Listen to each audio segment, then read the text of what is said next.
பாதுகாப்பான ரயில் கடவையை அமைத்து தருமாறு கோரி கிளிநொச்சி ரயில் நிலையத்திற்கு முன்பாக மக்கள் ஆர்ப்பாட்டத்தில் ஈடுபட்டனர்.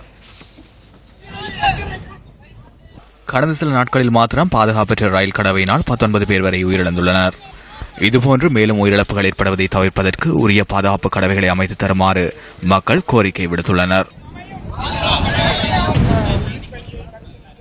பாதுகாப்பு கடவைகளை அமைப்பதுடன் கடவைகளில் பாதுகாவலர்களை நியமிக்குமாறும் ஆர்ப்பாட்டக்காரர்கள் தெரிவித்தனர். ஆரம்பித்து வைத்த அன்றே ஒரு உயிர் பலி காவு எடுக்கப்பட்டது. அன்றிலிருந்து இன்று வரை 19 உயிர்கள் அநியாயமாக இந்த பாதுகாப்பற்ற புகையிரத கடவைகளை மக்கள் கடக்கின்ற பொழுது விபத்து நடந்து பலி கொண்டிருக்கிறது. பலர் காயமடைந்திருக்கிறார்கள். பாதுகாப்பான புகையிரத போக்குவரத்தை ஆரம்பித்து வைக்க வேண்டியதும் நடாத்த வேண்டியதும் ஒரு அரசாங்கத்தினுடைய சமூக நீதியாகும்.